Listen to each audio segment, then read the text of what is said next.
And we are live from New York Everyone. City. Saturday Night Live. I wish you were live from New York City. Well, we have one from Oklahoma, two from Florida. So, two of the worst states for queer people. Gotcha. But welcome back to my channel. I am Clint. Welcome back to Reads Readers. Whatever. It's been a day already, guys. And welcome to our Fiction Falls live show for the Fragile Threads of Power. Which, let's go ahead and start with our introductions and ratings, which also I'm going to state Stephanie will not be in the actual live. If she pops in, she pops in. But she did say she's going to try to be in the comments. She is an on-call right now with work in Montana. So if she comes, she comes. If she doesn't, she doesn't. But we're going to let us know our thoughts at some point. Yeah, we're going to kick it off with Amanda. Hi, everyone. If you don't know me, I'm Amanda from Amanda's Booktopia. You probably see me on Clint's channel quite a bit. And, well, this was a time. We'll put it that way. I kind of want to give this a 2-star, but that could possibly change after we discuss. We will see. But as of right now, I'm thinking 2 stars. For most of this book, I was bored. Too many characters, too many time jumps. Mm-hmm. And like most of the time I was confused. Except for when we were in Kosaka's chapters. So we'll see how this discussion goes. But right now I'm thinking around a 2. Is it sad when you said Kosaka? I thought you were about to say, I was confused unless when we were in Costa Rica. Where my brain went. And I went, Costa Rica was in this book? I was like, wait, hold on. No, she's talking to the character. Never mind. I was so off. We'll go down to... Hi, I'm Jackie from the Reading Wordsmith. I've been on a little bit of a hiatus, like, personally with my channel. So if you haven't seen me, it's because, like, I've been taking a little bit of a step back because professionally, personally, things have been a lot. But I'm hoping to get back to posting at some point soon. We'll see. Mood. I say that, and then we'll actually see what actually happens. But mood. So Fragile Threads of Power, this is an interesting one for me. I don't know. I wasn't loving it, but I struggled to give things lower than like 3 stars. So right now we're like at a 3-star-ish rating. Like some things were interesting, some things were boring, some things I was confused by. I feel like this was, as a spinoff, kind of set up for the potential for her to write another series, which is what I'm wondering if she's like thinking that maybe she wants to do that one day because there are so many unanswered questions. Mm-hmm. Well, y'all are on my channel. I'm Clint, and if you don't recognize my face, it's because I've been taking a hiatus too. So, mood. I'm currently leaning towards a 2.5 with this. Mm-hmm. I struggle to give things underneath a 3 because normally I DNF. If this was not for a read along and a live show discussion that I'm hosting, it probably would have gotten DNF'd. Same, by the way. Clint and I were talking before you came on, and I was saying I would have DNF'd this if it wasn't for this live show. Yeah, I mean, probably. And I'm a huge fan. I think I was the one who gave the highest ratings to A Darker Shade of Magic. I know. It's an all-time new fave series. This, on the other hand, didn't feel at all like Darker Shades. Like, it felt like it veered off. But like Amanda said, I thought we had far too many POVs, far too many time jumps in one chapter.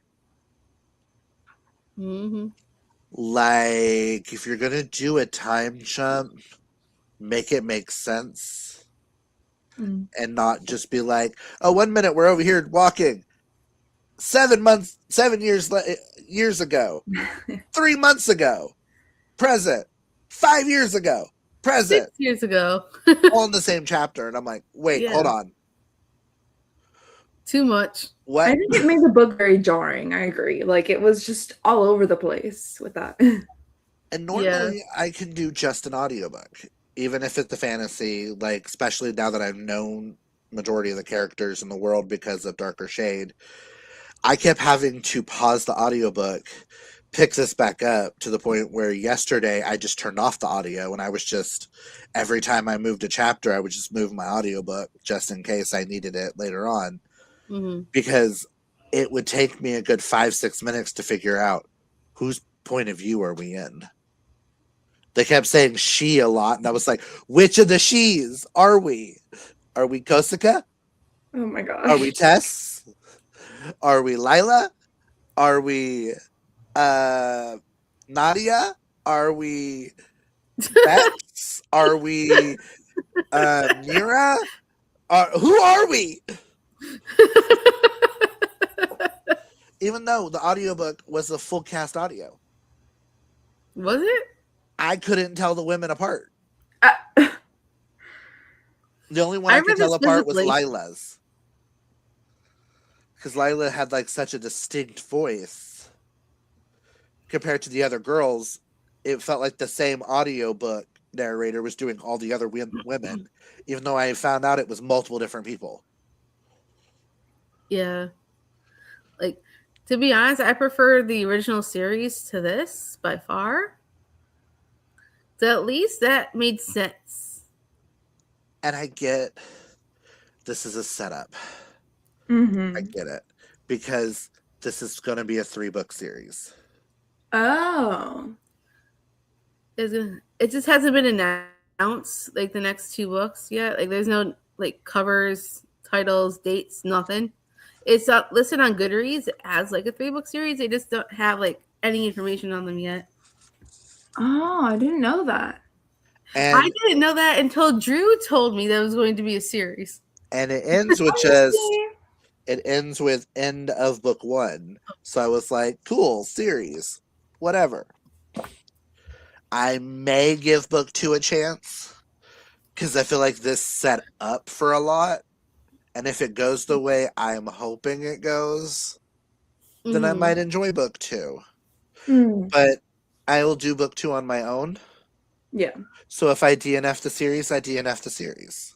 That's fair. Right. Yeah, I didn't know this was setting up. I mean, it felt like it, though. I mentioned that it was like there's so many loose ends, especially at the end of the story of like, where are we going with all of this? That I was like, is she really just going to leave it as a spin-off? It felt more like she was starting a new series and delving more into the world. By the way, Misty, you did not miss anything. Let me tell you. Skip it. Finish Conjuring of Light. It's amazing. One of the best finales to a series. Yes. Skip this. Yeah, I don't know that I could recommend this. And usually I don't think Misty would like this at all. I feel like Misty would DNF this. Yeah. Oh yeah, she would DNF it real quick. I feel like usually I can find like a redeeming quality or two, even for my like 2.5 stars, but like this was rough. It was not great. I struggled. I didn't do the audio because I was getting too lost. And then I was like physically reading it and I was like, can I put this down? Every like end of the chapter, I'm like, can I just sorry guys, like, but I pushed through and I think what was frustrating me is I finally got in a reading mood of I want to pick up things to read. And then I was like, well, I have to do this. So it's like, cool, let's just jump into this. And I was just like, oh, you're taking my reading. This is the second book I finished this month. So the last book I finished was on the 3rd. So I didn't have any reading. Like, I'm like, I know I'm in the middle of an e-arc, but I'm just like sitting here going, this took away my reading, wanting to read. I don't plan on reading it anytime soon. Maybe one day. I'm not in a rush since I haven't really been loving Shades of Magic. That's Just fair. skip to June with us and just join us in June when the new series with the new world of We stuff have a that we're doing. standalone in May, though. Actually, no. I think it's the first of a duology. Actually, not a standalone. No, we have. We have Well, graphic whatever. novels in May. I was talking about the Schwab along. Oh, I'm thinking the main fiction falls pick. Never mind. What is the main fiction falls pick for May? The Ship of Bones and Teeth by Like, Karina Karina Halley. Oh, okay. I was like, give me a second. It's a ship of something. And oh it's my supposed god. to be like a mermaid retelling. Like Are the we Little going- Mermaid retelling. Are we going from a pirate story to a pirate story? I just realized that too. However, I don't think it's mainly pirates. I think it's mostly mermaids and mermen. Okay. I think it might mostly try takes joining, place but- underwater. I believe. Like, I might try to read and join in the chat, but we'll see how much time I have because it's been a I don't struggle. blame you. But yes, like Jackie said, Jackie, me, and Steph will be doing a live at some point to talk about the 3 graphic novels that are prequels to the Darker Shade of Magic series. Which, after how this one ended, I'm a little bit nervous after reading this. I mean, they're graphic novels, so they should be like quick and You easy. could probably finish all 3 of them in one sitting, most likely. Yeah, so you know. This did not need to be over 600 pages. It really didn't. Because of my thoughts on this, I only have basic questions, like legitimately very basic. Granted, I didn't finish this until, what was it, 10 minutes before I had to get onto the backstage. So I'm like, okay, thoughts on the characters. i.e., okay, we had so many POVs that were just not needed. Yeah. I don't understand why we got the merchant's son. If you were just going to kill him. Yeah. In his own POV, you're killing him. Who does that? I don't get why Bex and Callan, well, they were even working together, first off, and 2, why we got a POV from them. Yeah. I don't fully understand why Alucard needed so many POVs. Yeah. Yeah. Like, he wasn't even important to the plot. And he was in there a lot, I feel like. Yeah, he just kept coming up, and I was like, oh, we're back. I'm like, I get it. He's pseudo husband to the king and the king's king consort, but also pseudo king because they had their own wedding ceremony in their bedroom and did like the magic tying as well. Mm-hmm. I don't know if I like Nadia. Do we trust her? Do we not? At the end of this, I don't know. I never trusted her. I will say I called one thing and I screamed at the end of the book when I knew we should not trust the priest chick. The minute she was introduced, I went, oh, nope, she's the bad guy. Something about her, I don't like her. And come to find out, she was working with Alucard's brother. I was shocked that he was alive. Same. I mean, I thought like at the end of the main series, he was like, passed on. So she brought him back. She brought him back. Plot hole. Through magic. Because I remember that. I'm like, wait a second. Huh? Listen, I mean, I think the more that we poke holes into like where did these characters come, like what, the more I'm like, just because magic. Yeah, Jen. Yeah, Jen. I mean, there has to be maybe some kind of Antari magic. But why? But can you at least explain how he came to be back after I thought he was like, I wonder if she remembered that he was like dead or like unalived or like I wonder if she remembered that or she was just like, yeah, this character, cool. Because that's what I'm like. Sometimes authors do that, and then they're like, that character is you killed him off. What happened there?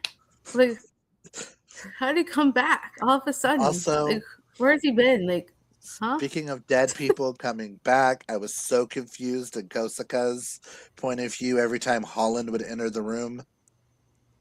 At first, I was like, is Holland like an imagination of her brain? Is he a ghost? Her Is he chapters were the alive? only ones I understood. So let me explain this a little bit. Maybe it'll help you.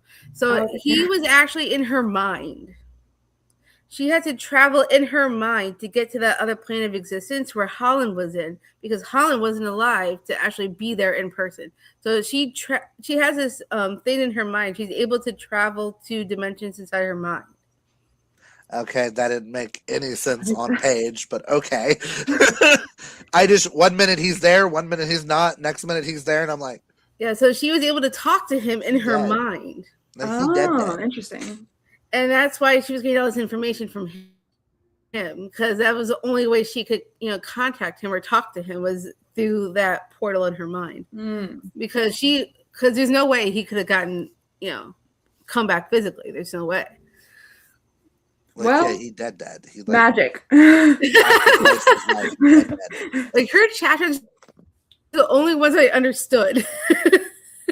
like, and I really enjoyed Tess as a character.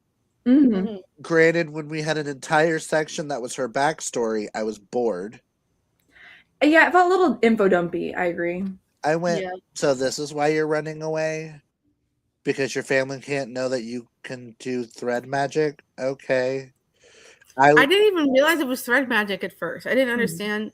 Like, I liked getting her backstory, but and why she was by herself and everything.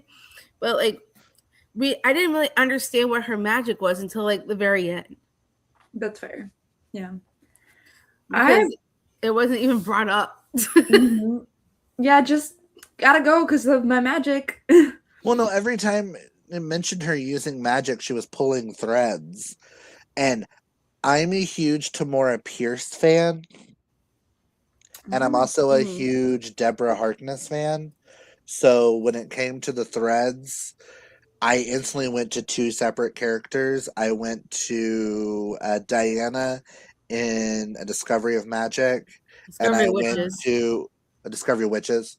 And I went to Sandre in the Circle of Magic quartet, where they do thread magic. Well, Diana's a weaver, which you later find out, and Sandre is like, she threads magic into clothes. So it's like where my brain was like, oh, it's like a mix of this. Oh, okay. And that's how she just instantly know, oh, this thread is broken. I need to remove it, even though she doesn't know what the item does. She can fix it. Which is how she fixed Kel. Yeah. Which I don't even know if she fixed Kel or just put the pain on to Rai. I don't. They say that it worked, but we don't even know for how long or if it's really going to work. I really don't like what happened to Kel in this book. I think that was one of my big problems. I was like, he was one of my favorite characters in the main trilogy, and then she was like, and make him miserable and terrible in this one. I was like, Also, I actually really did not like Lila in this book. Well, I haven't liked Lila through the series, so that's not same. If we did not have Lila in this book, I don't know if it would have held my attention. That's fair. I mean, I did not like Lila's attitude, especially towards Tez. You don't know Tez Hamada. Why are you treating her like that? Because she senses something about her magic and something's wrong about her. That I understood instantly on why them two didn't like each other. They both instantly saw something in each other that they saw in themselves. And they're like, your magic's weird. Why is your magic weird? I need to protect myself because you're weird. That's last weird person that came near, but last weird person that came near Lila tried to kill Lila. That's true. And I feel like now Lila and all the characters have evolved since it's been some time since the end of the trilogy. So now she's still brash and impulsive, but I feel like less so. Like her prefrontal cortex has developed more, shall we say? That's what I'm thinking. It was like happening there. It has been only 7 years, so Still has developed more. 7 years from where she was what, like 19 in the main series? yeah. Yeah, your prefrontal cortex is like technically like fully developed in your like mid-20s. So And then when I was doing the math, I realized that Lila was 12 during the main series. 12? No, she wasn't. Yeah, because when they were doing this 7 years ago, she was 19 in this. No, But she wasn't. we were going back and forth like 7 years. When 7 years was when they went back 7 years, she was 19 7 years ago. Yeah, I think she's like 26 or something. Yeah, they mentioned that she was 19 in one of the 7 years ago.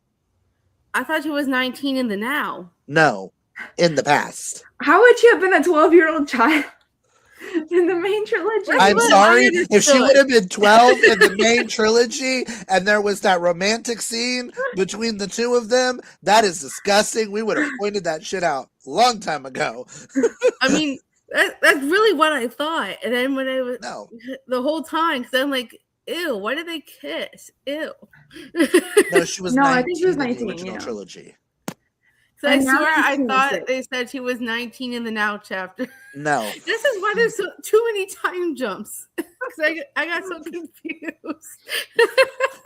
I think the only character that has been under that has been Kosaka as one of the main characters. Because Kosaka 7 years ago was 12. Right, but Kosaka wasn't like a main character in the trilogy, which is okay, like that's fine. Well, no, I mean, no, when she was introduced in this and they did the 7 years ago. Yeah, of course. You have to give her, she was 12. Her backstory. Oh, when that's they what made I was her the thinking queen. of, not Lila. I'm sorry, it was Kosaka I was thinking of. Yeah, I was like, how would the main character have been 12? I'm sorry. That's right. Now I'm okay. It's Kosaka I was thinking of, not Lila. Yes, because they legitimately say 7 years ago she was 12. Yeah. So that makes more sense now. Again, too many females, too many plot points, too many. Yes. And I want to know when Tess opened the door, we'll say, I couldn't pronounce that door magic. The door magic thing. And ended up in Grey London.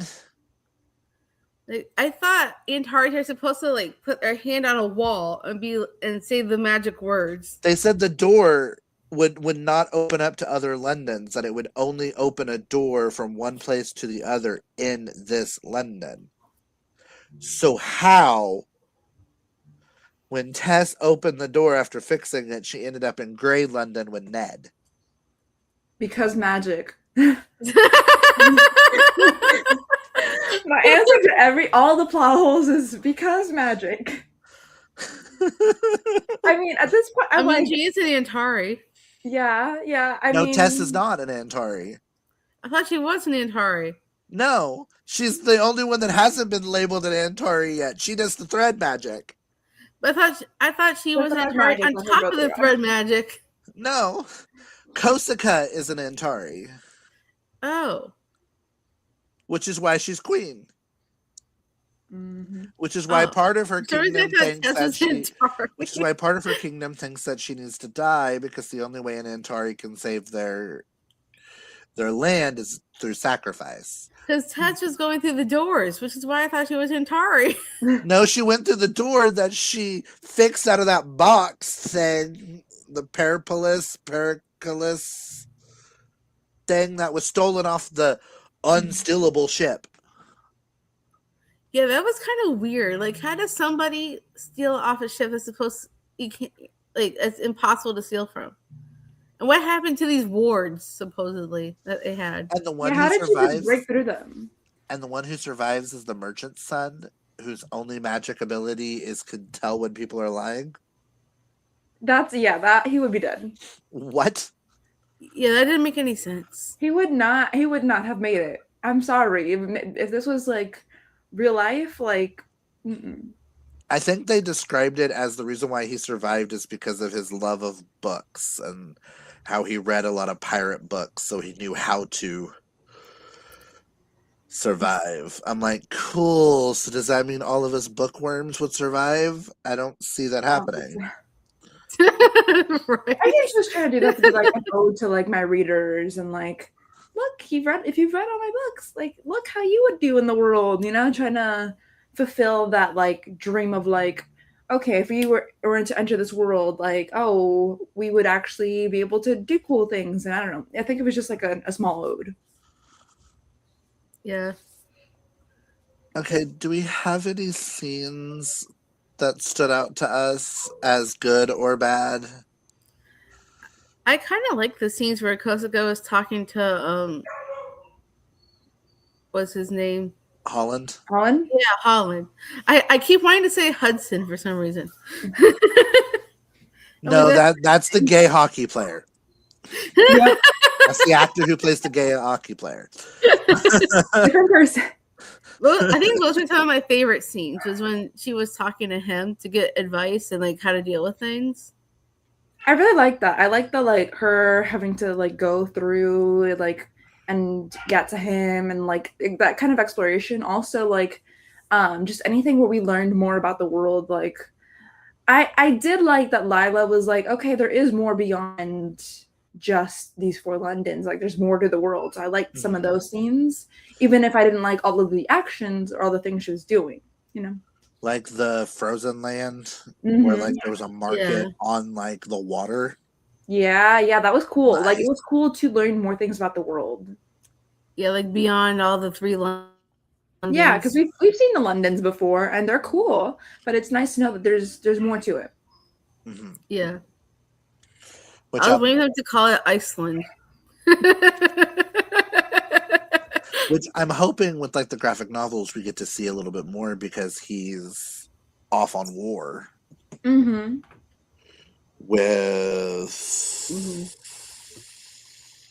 Velrose.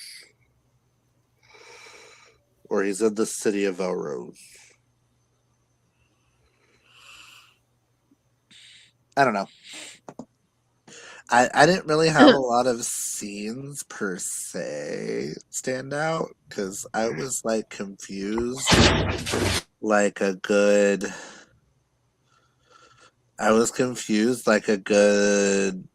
probably 70-80% of the book. Yeah. It wasn't until like the end of the book that I started to understand what was going on. And I know like the Hand is supposed to be like the ultimate bad guy, but really that's what you're going to name the bad guys is the Hand. It felt very 90s. Talk to the Hand because the ears aren't listening.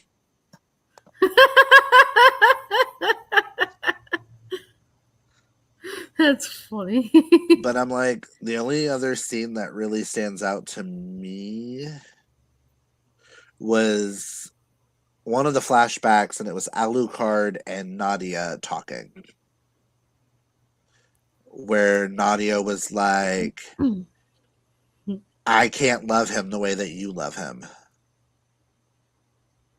So I will never get him that way. I don't even remember that scene.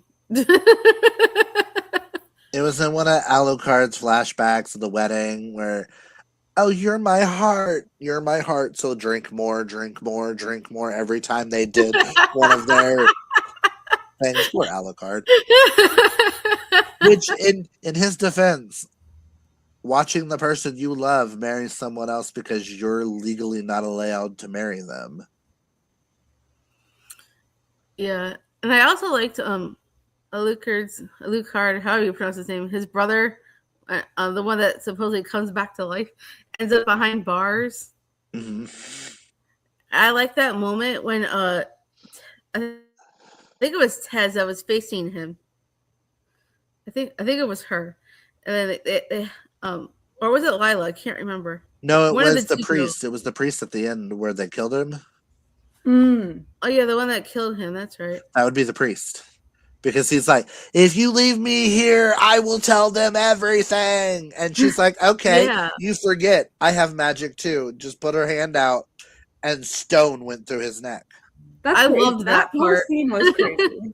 I was like, okay, you're not That as was weak of a interesting. character as I thought you were going to be, but okay.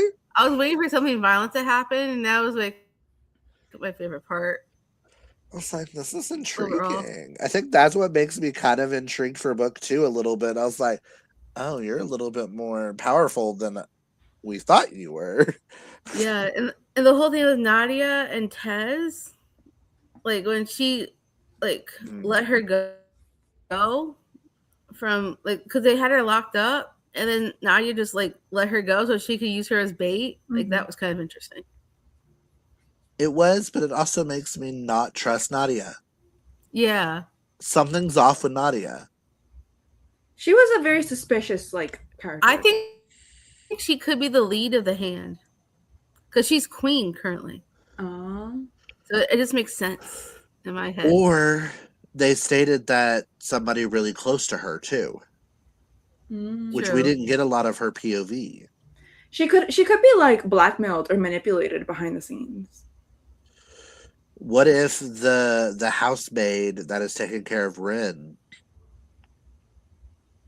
is the one betraying everybody and will kidnap the daughter at some point Mm. and raise the daughter to be like the hand? That could be interesting. See, that is one POV that I'm like, if the books go that route, I'd be kind of here for it. Right. And once Rin gets her magic, comes back, and she's the one who kills her dad. But also, whatever happens to one happens to the other, like with him and Kel, because their life forces are tied together. Yeah. But are they still? Well, yeah, they are because they burned his hand, and then there were scenes in this book where, like, when one was affected, the other one was too. Well, no, it was after Tess healed him. Could she have severed that? Huh. I didn't think about that. I could. That would be interesting. But he touched the flame, and it burned Rye.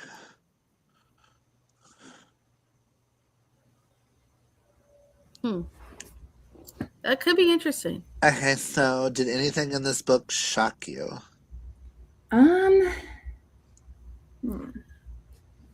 Well, the only thing that really shocked me was when that priest killed Teddy.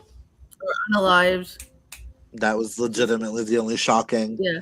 That and Grey London appearing out of nowhere, and I went, "How are we in Grey London? She's not in Dari."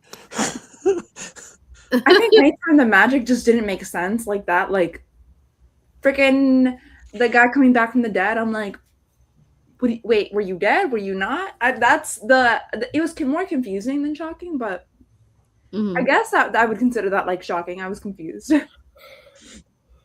I'm gonna assume we don't have any quotes.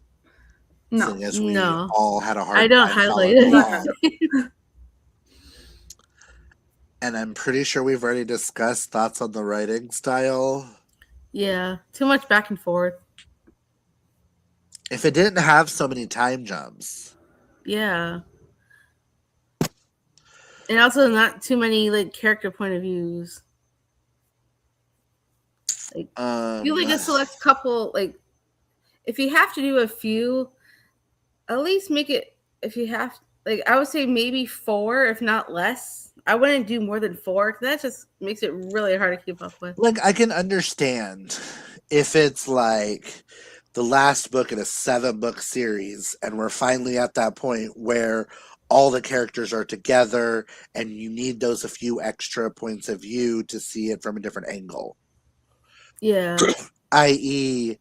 Throne of Glass. Period. i.e. Fourth Wing, stuff like that. If you're like the ultimate battle and you need just like slight more. But throughout an entire book, it's a little much.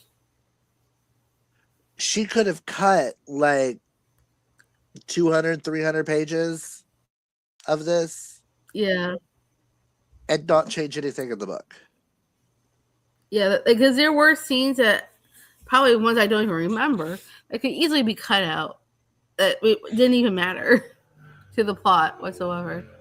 And maybe I would have liked it a little bit more. You could have narrowed down Tessa's backstory to like one chapter. Yeah. You need to talk about her sisters. Because when I first started reading it, I was actually really invested in the beginning, the first couple chapters. I was actually reading the details. And then it was after that, I'm like, okay, you lost me. Yeah, I was interested at first. I would say like the writing style was interesting, and then it started going down. Yeah. Too many time jumps, too many POVs that did not matter. Yeah, the more convoluted it felt like the story was getting with like the time jumps, the point of views, the characters, the more I was like, okay, peace. I'm like, I'm checking out. Like I'm reading this, but I'm checking out.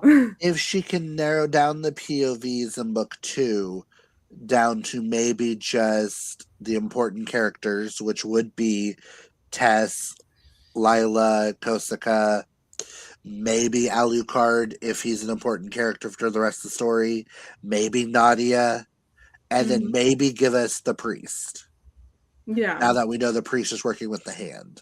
Yeah. I just feel like for a first book, I know it's a spin-off of the trilogy, so I guess that she was banking on that.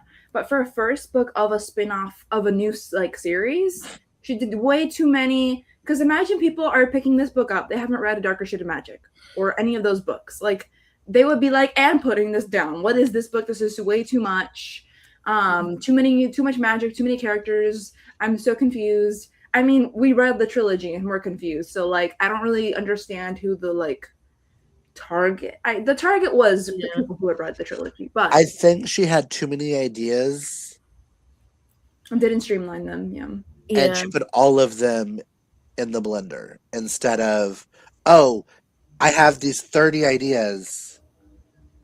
Let's pick out like the best 5 for book 1 and then bring in a couple of the others for book 2, slowly start introducing the rest.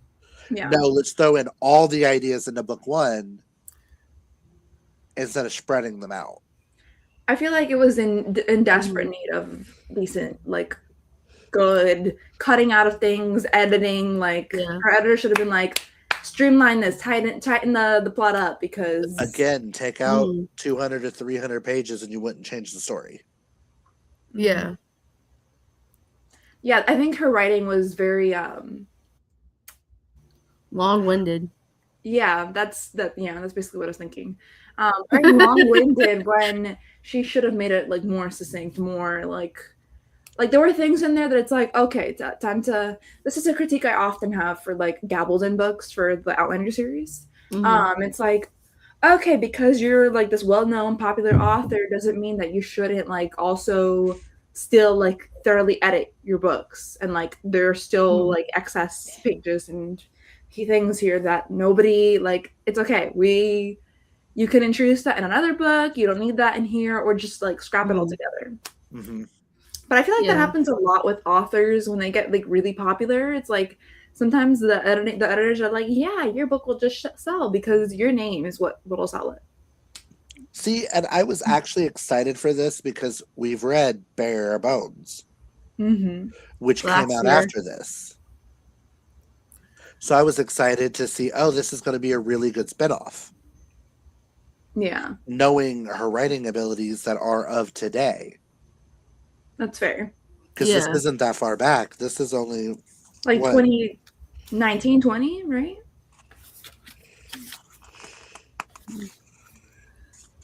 This is 2023. 23. Yeah. Oh. So it's one of her newest books. So like 3 years ago. So I was like, it's the one that was right before Barrier Bones then. So that's interesting. I was expecting a lot better. Yeah. I don't know. Maybe it's the she just had so many ideas for this. Like Barrier Bones, she was like, this is gonna be a standalone. This is gonna be like Yeah. this. Like she had the plot already envisioned out, and then this, she's like, I'm trying to span this into more books, and maybe she's just stronger at like a limited duology or trilogy or like a Or standalone standalone. Yeah. rather than like an extensive long series universe. Like some authors just aren't built for that. Yeah, like I she mean- has some really good standalones. I mean, we'll be discussing more of her books throughout the year, so we could legit be able to say Hmm. what is her best. Mm-hmm. And those be typically probably the ones that, if we're going to read more from her, these are the type of books from her that I really love. These are the ones that I don't. Oh, one's Mhm. coming out that's more like this. I'm not interested. But one like this, cool. Mm-hmm. We could figure out what of her books is our taste, which I like. Yeah. I don't think this book really reminded us of any others Except for the main trilogy. except for the main trilogy. Would you reread this? No, honestly, No. I don't think I would. No. I'm good.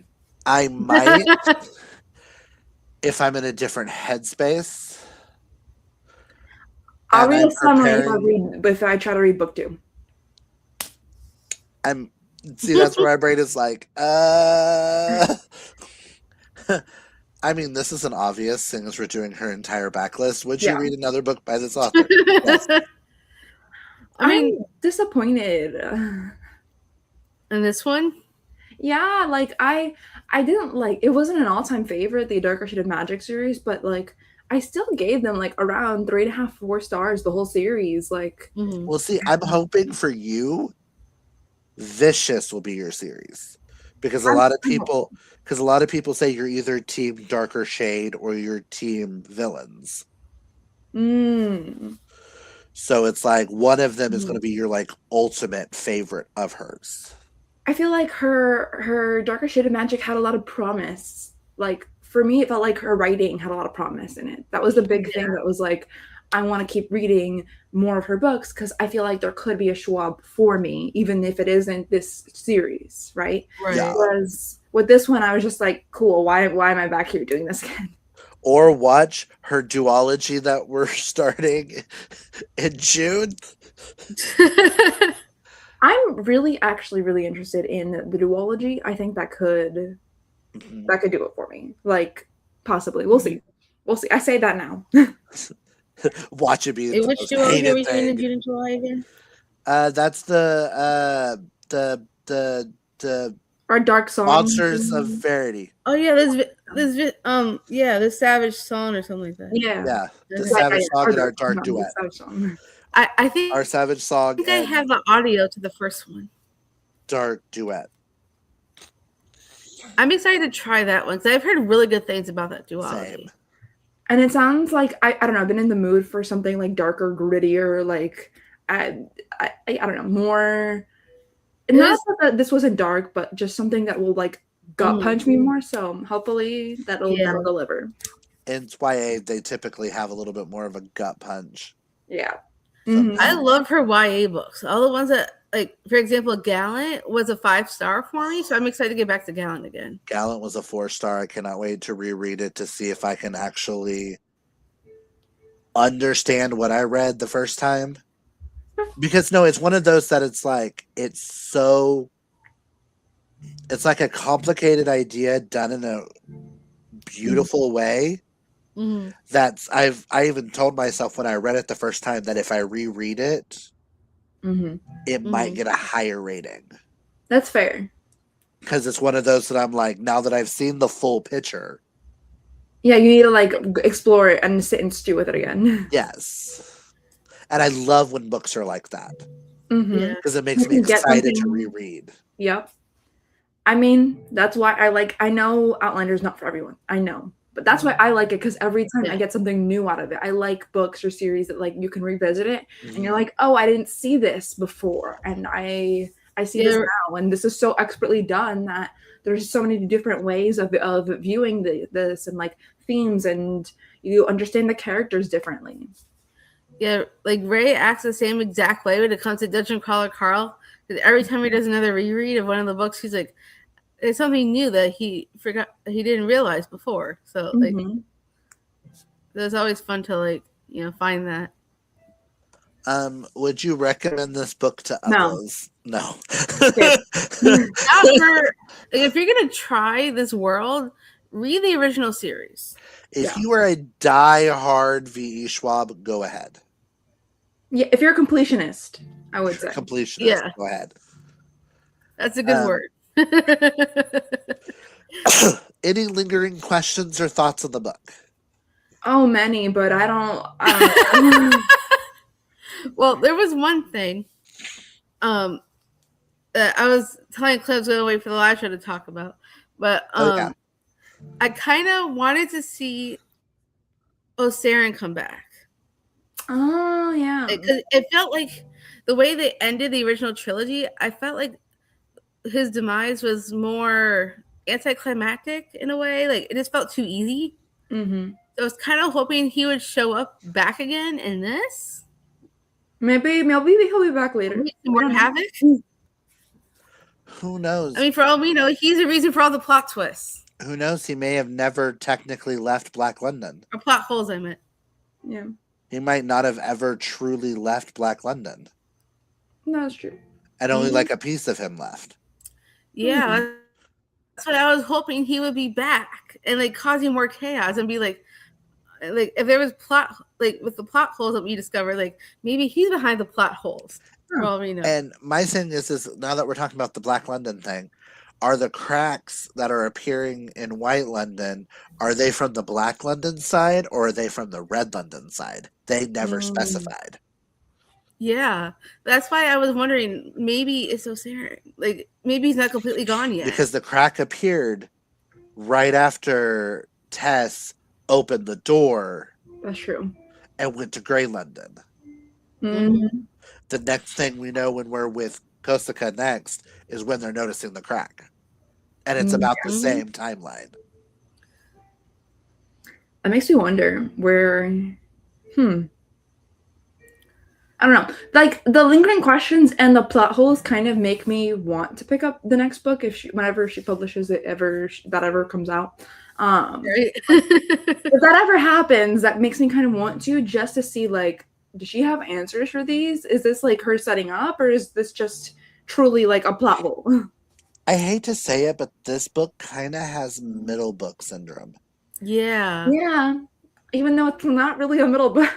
Spinoff, but it has that feel of this is just a setup. Yeah. There was no let's introduce the characters, let's have fun. It was no let's go pop idea. Yeah. I feel like it was just completely inaccessible for anyone who hasn't read a V.E. Schwab before, or even A Darker Shade of Magic before. Yeah. I feel like this could have been 2 books. Mm-hmm. Yeah. Could have been the setup, and they could have stopped at a certain point, and then the next book could have picked up. And it would have been so interesting because she could have done fewer perspectives in like the first half of that, and then the other half of that is like, okay, maybe we recap a little bit or like do things from like, meanwhile this is happening, these other characters, like, you know, like that would have been like they do with Throne of Glass, with Empire of Dawn and Tower of Dawn and Empire of. And that could have been more effective, I feel like. See, this could have been I think one of the perfect spots in this to have like stopped is when Tess activated her thing and the building came in on itself. Yeah, cliffhanger. And where she was knocked unconscious. Mm-hmm. That would have been the perfect spot to stop book 1 on. Yeah. Because now you want to know what's going to happen to her next. And then book 2 could have been opening up with her opening up her eyes. Yeah, that would have been a big, like, you know, it's giving like the Twilight moment. I didn't think of that. But like, we could have still had other points of view, but you could have cut. It wouldn't have felt like we had too many POVs. Yeah. If we would have stopped, because the merchant was already killed. Mm-hmm. by that Yeah. timeline because it was Bex and Callan that broke into her shop. Mm-hmm. So it could have been, and that could have been where you introduced in the second book the brother, Mm-hmm. Yeah. and could have ended the next book where this one ended with the priest killing the brother. Yeah, that would have been like, and that would have solved the problem of this being such an oversized, like, not that it's like unreasonable for a fantasy to be like quite long. I know they can be quite long, but like when it really didn't need to be. Like it could have been more manageable chunks.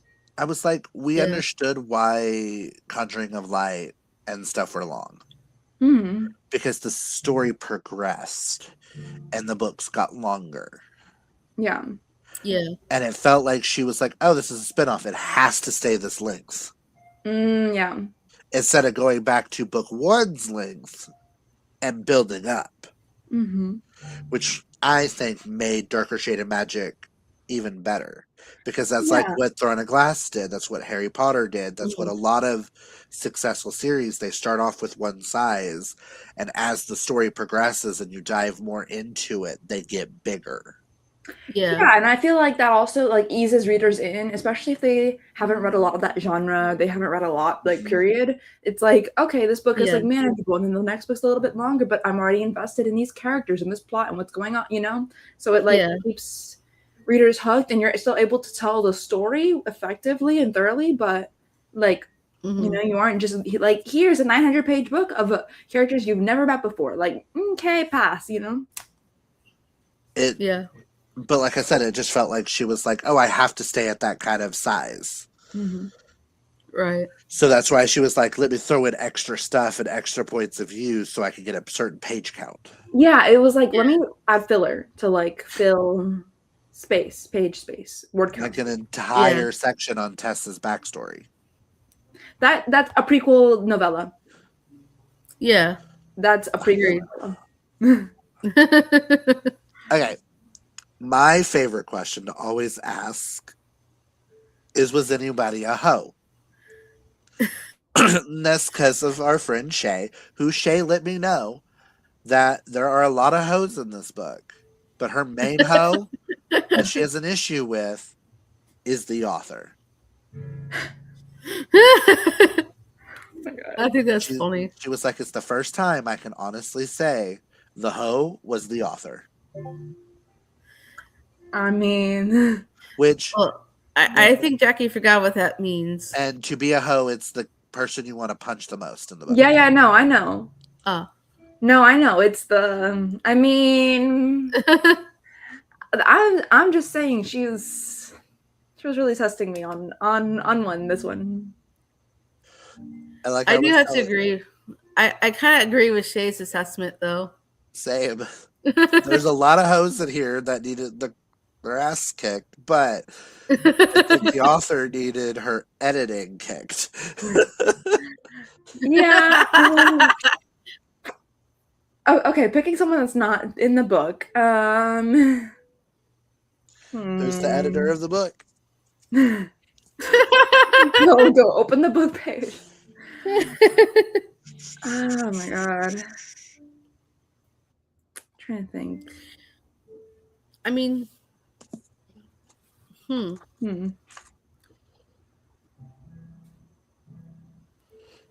don't even know who. Miriam Weinberg. She's the hoe. She's the editor. I might pick Nadia for mine. I was gonna say maybe Nadia. I'll agree with that assessment. I mean, and like, I'm sorry, Lila. Every time, I'm just a little bit. Low levels. For me, low levels. Just the urge is there after the main trilogy. The urge is there every time I see her on page. Yeah. But I think she's one of my favorite characters of all time now. It's kind of funny how Jackie and I are on the same page and you're like the complete opposite. And I feel like it's more personal against. Well, I feel like this would not have felt like a Darker Shade of Magic book without Without Lila. Lila. Yeah. I mean, I think I despised her more in the original trilogy than I did in this. Yeah, that's why I said low levels here. Like, Yeah. you know, it's just she brings up a Darker Shade of Magic stuff, and I'm like, Yeah. girl, every time I see her on page, why'd you do that? Yeah, she still needs some character growth for sure. He set a lot of this into motion, so maybe, you know, I'm holding her past more against her than her present. Let's just say that. Yeah.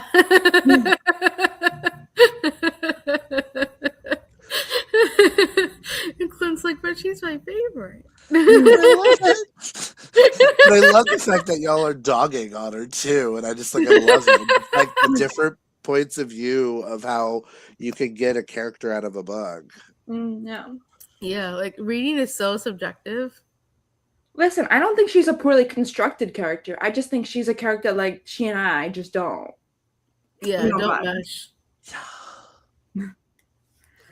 I think if I were to meet Lila in person, I'd have a hard time with her. Yeah. Oh, I'd look at her and be like, "You're my gal. Let's go."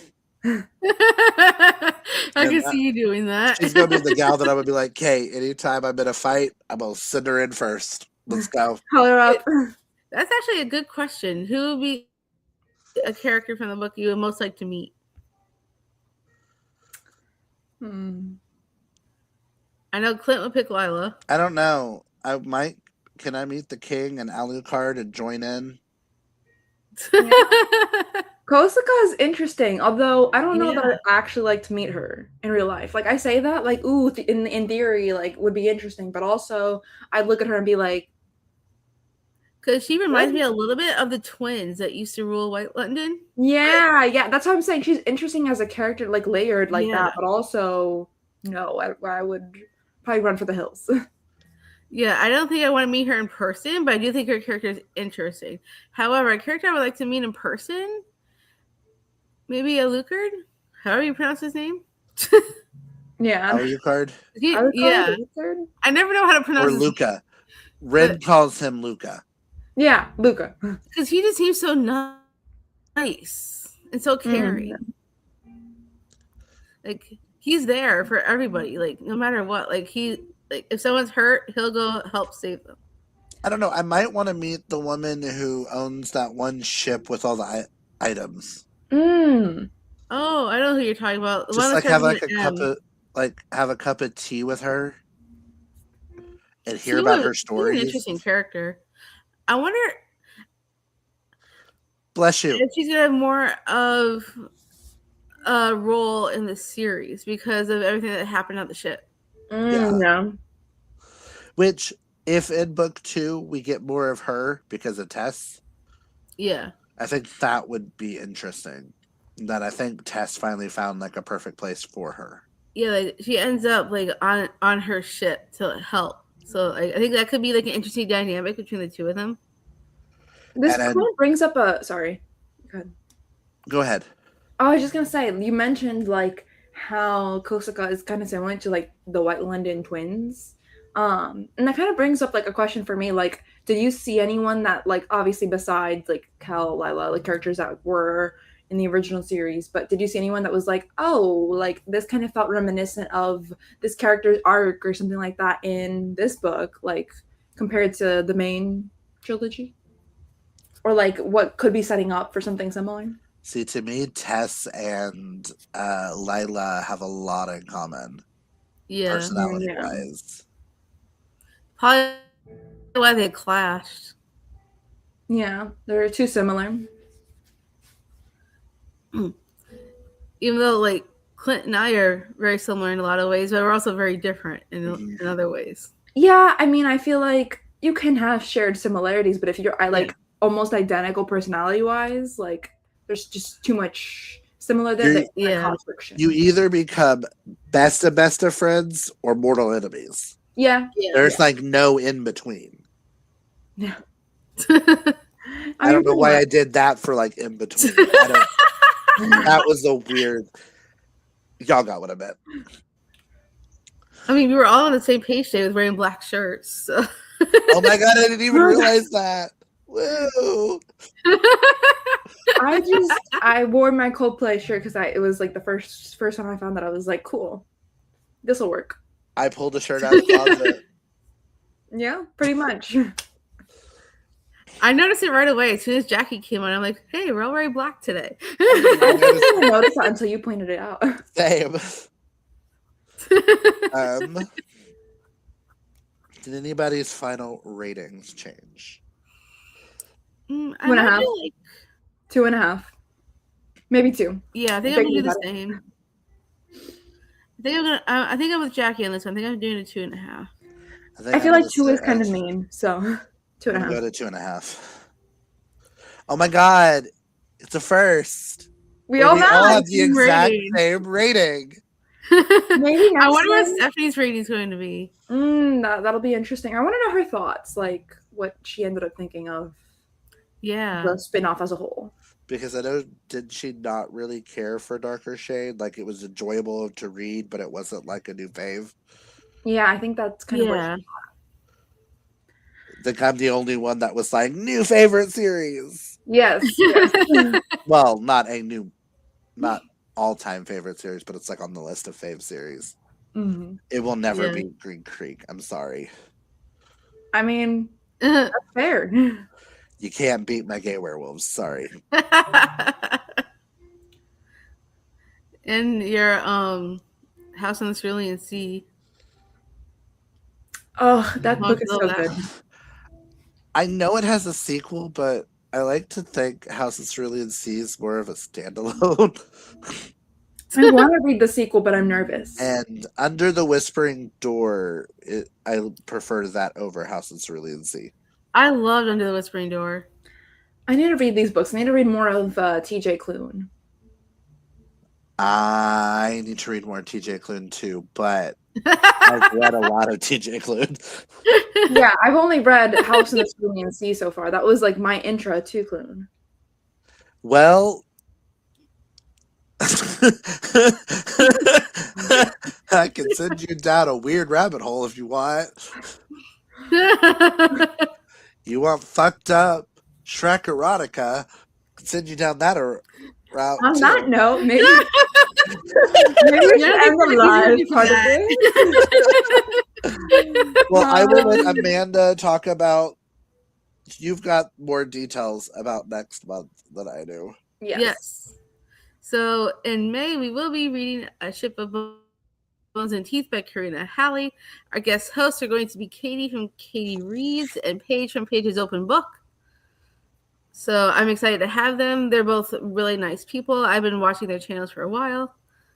And they also run their own book club, and sometimes I participate in that. They do like a thrilling romance book club. So they do like each month they switch between a romance and a thriller. Oh, that's cool. That's a good idea. Yeah, that's why they call it the Thrilling Romance Book Club. And then Katie usually hosts for the romances, and then Paige usually hosts for the thrillers, and they go back and forth. But they're so sweet and kind, and I'm excited to have them on for May. Our live show is May 17th at 2 p.m. Eastern for that. I know I haven't posted the dates on the Fiction Files Instagram yet, but I will work on that today, get that posted, and I'll also share in our Discord, and I'll also share on my community tab on my YouTube. So that way everyone who wants to know can know all the details. So I'm very excited. And on the side note of that, for the Schwab along, I know Jackie, me, and Steph will be reading The Still Prince, and we will do like a quick live show because I don't think we're going to have a lot to discuss. Mm-hmm. So it's probably going to be about as long as this live show if we get to that. Yeah. But we will be reading the 3 graphic novels. Mm-hmm. I'm nervous. I will not be able to excited participate in that, but I like graphic novels a lot, so that might bias me towards liking these at least more than Fragile Threads. Mm-hmm. We'll see. I mean, the artwork is really pretty. Exactly. Like, like it's it makes me think like DC and Marvel comic Mm-hmm. type because it's like Mhm. super actiony, super like dark or gritty. Mhm. Mm-hmm. And then I am excited for June and July because we're doing the Savage Song duet. So that should be fun. Excited for that. What's funny is the Schwabalong and the Fiction Falls book club are both doing duets. Well, the main pick, the third book in our main pick selection for June and July is we originally thought it was a duology. However, there is a third book coming out, I believe, in September. Yeah, so it's So at least we'll be prepared for the third book if we decide we want to read it. Yeah. that can be also a spinoff, kind of like Sweeney's have been doing. If y'all want to read the conclusion with us, because you read this with us earlier, we'll discuss it on Discord. Mm-hmm. Like we could always, yeah. Because I mean, I've already announced it on my channel, but we are doing the Wolf King by Lauren Powell Freeman in June, and then the sequel, The Night Prince, in July, Mm-hmm. and then the third book, The Wolf Queen, I believe, comes out in September. Okay. So, if everyone is interested in doing something for the third book when that comes out, we could definitely do like a side thing. Yeah. Hopefully, the next time we like have a live show, we will maybe be on the same page, but on a higher note than the end of this one. I'm hoping. I could see you, me, and Steph being a little bit more similar because they're graphic novels, and all of us read graphic novels. So hopefully, the graphic novels will be a good like redemption for a Darker Shade of Magic. If not, we'll be done with the Darker Shades and don't have to return until book 2 of Fragile Threads of Power come out. If we all decide. Determined. I don't know. Jury's out on if I'm going to pick that up. We'll be done with this world. We can start on the next worlds. And then the live show, are we going to be doing like the live show for the graphic novels like on your channel, you think, Clint? Probably. Okay. Like we can. Okay. I mean, we'll talk quick about live and decide. But yeah, for anyone who may be watching this on playback, we'll be sending out information, most likely through Clint's channel, Reads Readers, to like update you on when we're gonna do like our live show for the graphic novel. It'll be at some point towards the end of the month of May. Yeah. Yeah. While Amanda's gone on her cruise. Mm-hmm. Well, my sister's wedding. Sister's wedding. Cruise is later this year. Never mind. And then when we get back from my sister's wedding is Ray's birthday and our anniversary. Hmm. And Amanda doesn't really read graphic novels, which is why we thought this was the perfect time to throw this in. Mm-hmm. While I'm busy. She'll just have to be present during a live where we discuss one graphic novel later on this year. Physically present. Well, because we'll be doing, because that's the December one. Oh, that's right. Because we'll be doing her very first book of all time, and then the graphic novel for the Villain series. Yeah. So we could like start off with, this is our thoughts on the graphic novel real quick, going into. Have we shared like the graphics for kind of the plans of? Yeah, it's on Fiction Falls, even though I still need to edit. It's also on my community tab as well. Okay. I'll have to check there. I need to. And the Fiction Falls Instagram. Yeah. I had forgot to edit that last one and add that last book to the end. So yeah, if you're looking at like what the schedule is going to be for like the Schwab along for Fiction Falls book club, just check out the Instagram Fiction Falls. And then also I'm sure that Amanda, Clint, me, Stephanie, if it's for the Schwab along, we'll be sharing on our community posts, and Clint and Amanda will be sharing things for Fiction Falls on If you want, Clint, if you make a graphic of like when you guys decide to do your May show, if you want to send it over to me whenever you do that, I could post it on the Fiction Falls Instagram for people who are interested. Okay. And I can share my community tab as well. We can start using like the same background for all like the Schwabs. Yeah, that live makes sense. shows and stuff. That way it's like all the same. Yeah. Because her colors are red, white, and black. Yeah. So that's why I made it the way I made it. Mhm. I'm also So that really would be a excited good to one. read The Ending Writes Itself. Same. But that's Because on the list. I'm excited for that month because I really, really want to read it. Mhm. But we're going to end the live here, guys, because you know us. We'll just rant and rant and rant. And we'll probably get on 12 topics before we realize, oh, wait, another hour's gone by. That is us. Mhm. But thank you to anyone who, thank you, Misty, for joining us in the comments. Anybody who watches this back, just comment your thoughts on the book, like what you gave it. Mhm. We understand we did a live show really earlier. And we didn't really have a lot to fully talk about. Like, we Mhm. talked about a lot, but we We discussed did it for at least an hour. Yeah. But I feel like we talked a lot, but we didn't. Like, We talked a lot about like how this didn't live up to our expectations. yes. Yeah, basically. So, and as Steph, if you were watching this, we really want to know your rating to see if you match with us, because that'd be really cool if we all are on the same rating. Right? But Mhm. that's all we've got for you guys. Catch Oh, y'all. and before we end, let me know if you decide to wear black. Oh no, Amanda's frozen. I know, that's why I went. Amanda, you present? Oh. You back? Oh, I don't know if you guys heard what I said, but I was going to say, like, if you, let us know in the comments too if you end up wearing a black shirt like the rest of us. That would be funny. While you're watching. Go follow all the ladies. They are all linked down below. They're all amazing. Jackie and I will eventually be back with things that we post regularly. Who knows when that will be? But Anna and Stephanie are posting regularly, so if you're not following them, go check them out. Yeah, if you need your fix, go check out their channels while we're on hiatus. And we'll be on Amanda's channel on the 17th, and then we'll be back on mine sometime next month to talk about the graphic novels. But until then, if you like this video, hit that thumbs up. If you're new, hit that subscribe.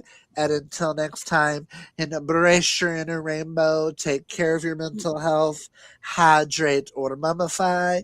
And until next time, I hope you have a fabulously gay day, month, year, whatever it is. I hope it's fabulously gay.